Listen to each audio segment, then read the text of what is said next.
All right, continuing on with Sharknado 2. The opening of this film features a plane flying through clouds with its fin up out of the clouds as if it's a shark.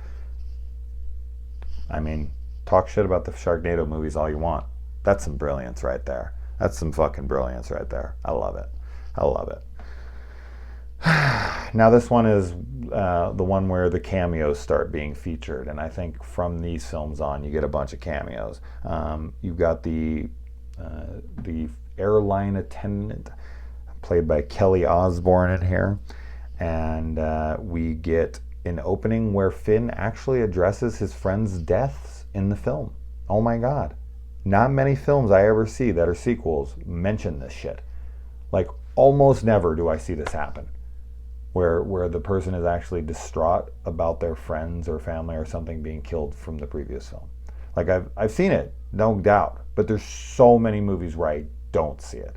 And I'm just like, aren't we going to mention that your friends died? Shit, it even happens in the same movie sometimes, where they don't even seem to be that upset that their friends just died 10 minutes ago. But it is what it is. I just thought it was interesting that he actually points out the people that he knew who died. And then Finn goes into his William Shatner or John Lithgow impersonation here and does Terror at 30,000 feet. Although I think the original is Terror at 20,000, and then I think the Twilight Zone movie is Terror at 30,000. I think it elevates because of the height at which planes flew during those two time periods. I think if I remember correctly on that. Anyway, I like that Finn has PTSD, and that's kind of how they're showing it, because he sees like sharks outside the window. I think this would have been a great moment for a joke of PTSD standing for post-traumatic shark distress. So, little missed opportunity there, but whatever. And that the plane is called Santa Mira Airlines. That's cute. That's a little nod to not only Invasion of the Body Snatchers, but Halloween 3 as well. So I don't know which one they were going for there. I'm going to say Invasion of the Body Snatchers, but either works. I like that the guy who's flying the plane, of course, is the main actor from the movie Airplane, and then they make the joke of whether they should have chicken or fish, and his co-pilot talks about how he does. It would make more sense if he did, so you should always choose the chicken on a plane. So cute little reference to Airplane, a fantastic film. And then, of course, Finn has to land the plane, and April loses her hand, which conveniently comes back at the end of this movie, much like at the end of the first movie when Finn just so happens to conveniently find the shark with Nova inside of her. So, but that's the fun and the convenience of the film, and to look at that as a negative would be silly. Then you get a Sharknado theme song. This time we get a theme song in here, a punk rock theme song, which is kind of fun. Then you got Mark McGrath from Sugar Ray as Finn's brother-in-law, who is married to Finn's sister. And I was a big fan of Sugar Ray's Floored album. There's so many people. I would always do this. I would always take Sugar Ray's Floored album and I would put it on. And it would start, and people would be like, metalheads, people that I knew that were really into like hard rock, metal, whatever. And I put it on, and I put on, some of the songs with on that. American Pig was actually my favorite song on that album. But all the songs on that are pretty damn good. Cash and so on and so forth. RPM, some really cool fucking tunes on that. But you'd put it on, and you'd be like, what band is this? I bet you can't guess. And no one could ever guess. And then you just kind of keep skipping tracks, and they'd be like, dude, I don't know, but this is really good. This is really good. And then I'd be like, all right, ready to have your fucking mind blown? And then I'd skip to, I Just Want to Fly. And that would come on, and they'd be like, this is Sugar Ray? This can't be Sugar Ray. You're fucking with me. This isn't Sugar Ray. They make the fucking lamest songs ever. And I'm like, no. Sugar Ray is brilliant, okay? They make the one stupid poppy song that they throw on the radio, and then the rest of the album is fucking metal. It's crazy. Especially listen to that one album that came out, the one after Floored. The one with like the pool and the dog or something on the front cover. It's like a timestamp, I want to say. I don't remember what it was. But if you like, the first song on that album is like fucking thrash metal or something. It's crazy. It's so fast and it's like, what? I can't even imagine the people. Like, I'd love to see the people's faces who went to Sugar Ray shows and like they went there knowing like, I Just Want to Fly and all their other like lame, goofy hits that they played on, K-Rock or whatever the hell they were on at that time. And they go and they're like, yeah, like, I want to hear your poppy mellow rock. And then they just come out and they're like, and these people are like, what the fuck is this?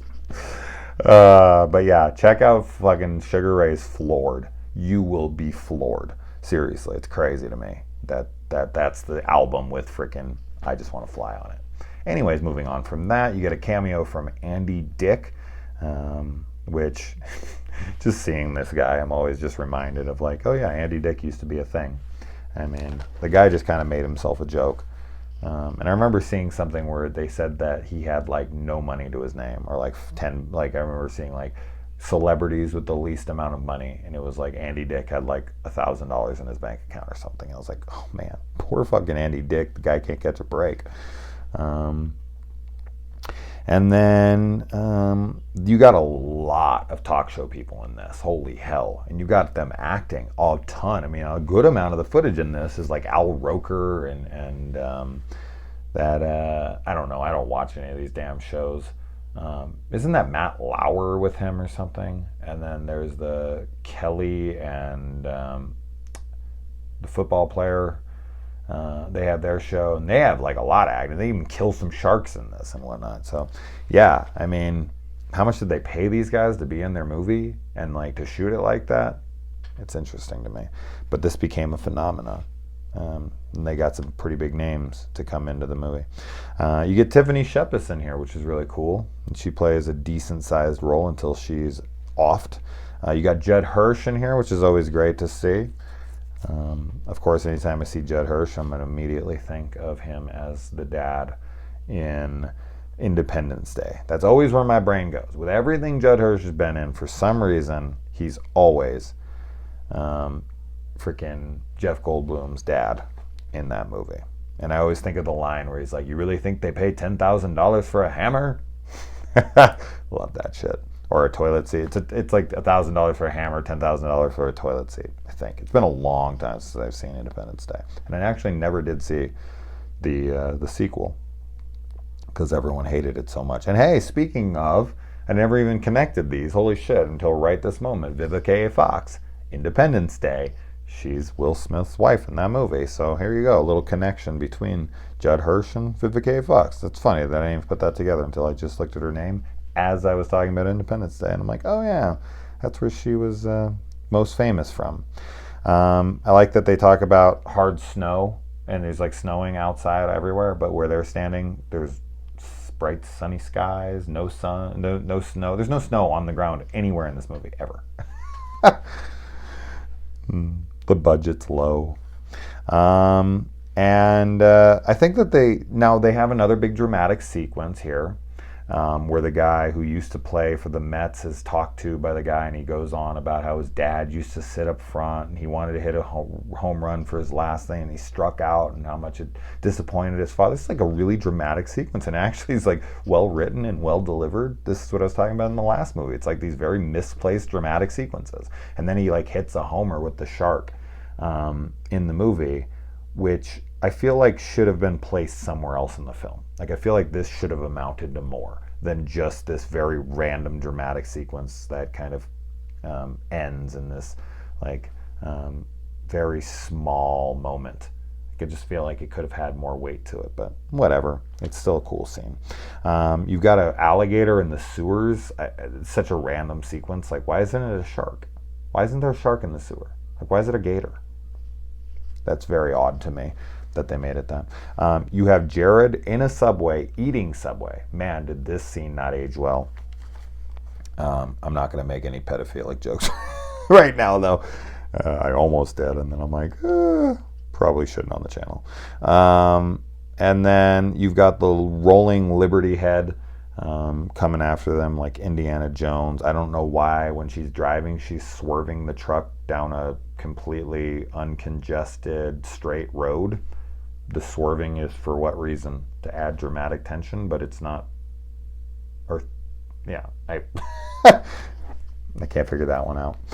She's not dodging anything, so it would slow you down to swerve. You actually have to, like, the car would slow itself down, so it makes no sense. Then they do the jumping the shark joke, which is really dumb. I feel like the audience that they are appealing to here, they know that there's not going to be able to be subtlety to their jokes. Like, Finn should have jumped the sharks, and then he should have, like, Mark McGrath should have said, like, you know what you just did there. And then when Finn replies, don't say it, Mark McGrath shouldn't have said it. Like, the audience should have been smart enough to be like, oh, he jumped a shark. That's cute. Like, and when he says don't say it, he doesn't say it, but our brains fill it in because we're smart. But I guess the audience that they think they're appealing to here are morons that can't get that joke. So I just was like, don't say it, don't say it. And then he says it, and you're like, come on. We get it. We got it. Thank you. And yeah, and then you get a love sequence kind of between Finn and Vivica A. Fox's character here, a love that never was, and it's very dramatic. And yet another thing, it's like, okay, interesting. And then there's a bait and switch where Mark McGrath and Finn here go down. He's like, all right, bait and switch. And they're like, yeah, and it's like this big master plan how to defeat the sharks in this moment. He's going to get the axe. And so he goes down there. He's like, hey, come here, guys. Here, come here. Me, get on me. And then he runs up the stairs, and then Finn just grabs the axe. Nothing happens in that scene. Zero happens in that scene. The bait and switch thing does not matter at all. They don't go after him. In fact, they just jump after Finn. What was that moment? Makes no fucking sense. Do the bait and switch. For what? Doesn't do anything. Why didn't they come at him? That's not hard to shoot that scene that way. Like, where they start, like, directing their focus towards him, and then Finn runs out and grabs the axe, and they come back. Like, he just goes, hey, over here, and they don't even come towards him. What the fuck is that scene? So stupid. And then you got Kurt Angle. He plays the fire marshal in this, who comes down and talks to Finn. Of course, the authorities are coming to Finn for help. You know, instead of, like, the cops and the feds and everything coming in and handling this themselves. They're like, Finn, hey, you know, you took down the one in California, so we're going to need your help taking down the one in New York. And all the New York pride in here. It's always interesting to me that, like, certain states have so much pride to them, and other states don't seem to have them. New York being, of course, the one of them all. That's like, you know, all you have to do is you can appeal to your crowd so easily, as long as they're from New York, by saying something like, you know, you don't mess with New Yorkers, or some bullshit. And people are like, oh my God, oh yes, I'm a New Yorker, you're right. I don't know. I'm from California, so, like, there's nothing like that for us. Like, we don't have anything like that. I guess it's not really a knock. I just find it fascinating that there's certain states, like, you know, or cities, they're so proud of their city. There's such a pride to, like, just talking about their city. Like, I'm from Boston, man. I'm from Boston. I'm from Jersey. Like, there's certain areas where people are like, there's such an emphasis on where they're from. But it's like, where I'm from, it's like, you know, I'm from Huntington Beach. Like, I never say that with, like, giant pride in my voice. Like, oh, you know us guys from Huntington Beach. Like, we'll fuck you up, man. We'll surf the shit out of your waves. Like, I don't know. It's just very odd to me that people are so. I kind of like it, though.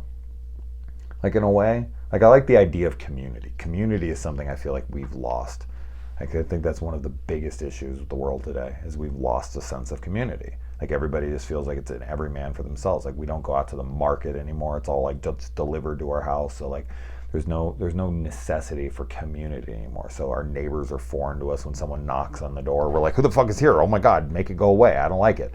Like, when I was a kid, people knocked on the door. I was like, oh, who's here? Like, it's exciting. Like, people are coming to say hi. Or, like, someone calls you, you look at the phone, you're like, oh fuck, why are you calling me? Just text me. It's like, there's no communication. There's no nothing. It's sad. It's a sad state of affairs. And then when Finn grabs with the chainsaw and he brings it up and he cuts that shark in half around it, that's pretty badass. That's actually a cool looking sequence. He just completely halves it straight down. And then I like how Vivica's character goes with Finn, and April seems to have zero issue with this, but then she just shows up with a literal handsaw that she's made out of a handsaw. How this thing would work, even though we see that it's an electric, or that it's like a corded electric saw. How this thing would work, who fucking knows? Battery powers, I don't know. But she comes up, and she comes up just to cut one shark and then leave. Like, there's no purpose to it at all. She does not use it again in the film. Like, what the fuck is it? It's like a nod to, freaking Evil Dead 2, Ash's character. Is that what that is? But it's for no reason. They're these supposed to be these like moments, these climatic moments where a character comes in and has that heroic moment, and it's like it amounts to nothing. Like Finn was like, oh my god, she just so happened to come up when his chainsaw didn't start. Come on, it's so stupid. Like they try to write these moments and it doesn't work. What is this? Sounds literally there to come. Oh yeah, I already just talked about that. I like how that Vivica's character has to hold the thing into place, and then she's blown up out into the storm, and then a shark just chomps her in half. That's pretty great. And then Finn just like lassos this shark and rides him like a fucking he's cutting through them, he's flying around, he's cutting through. I don't know why. I guess because of the updraft he's able to stay up in the air so long. But then he takes a shark, he ropes him up, and then he pulls him back and he lands him on top of like this what is it, an antenna array? I don't know what the hell the thing is at the top of what the I don't know what building that is, but whatever it is, lands it right on there, spears the fucking thing. It's as believable as Indiana Jones surviving inside a refrigerator from a nuclear blast, so why not? He rides it on there, and then he comes down. That's a pretty cool scene. And then he grabs the, let's not skip ahead too much. This is the movie where the guy throws the chainsaw up into the tornado and it chops the sharks up. Oh, I thought it was in the last movie. Oh, whatever. That's cool. That's a really cool sequence.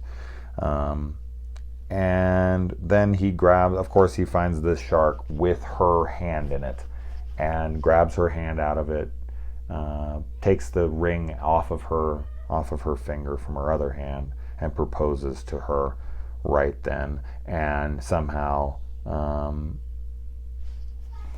still only in its mouth a day later. Yeah, how the fucking hand is still in this shark's mouth a day later? Like, it didn't swallow it? Like, it swallows a whole human whole, but it doesn't swallow a hand. It just sits right there, like at the very front of its mouth. So dumb. There's so much product placement in this movie too. Of course, they're trying to get money from all of that. That's probably how they financed this entire film. There's so much. But yeah, I mean, just as much fun as the first one. They're watchable to me. Like, some people will look at this and they'll be like, this is pure shit, and I completely understand why you think that, and I'm not saying you're wrong. But I find them enjoyable enough. Like, I'll look forward to the third and see if this continues. Maybe around 4 or 5 I'll be like, fuck it, I can't do anymore. But for now, they're entertaining enough. I'm definitely looking forward to seeing where they head. I know time travel comes into one of them, so I'm really curious how, and robotic sharks and shit. So they really start to have fun in the later ones, and I look forward to that, because this film should just embrace its silliness and just go full on ridiculousness. And I look forward to seeing where they go with that. So anyways, Sharknado 3 coming soon.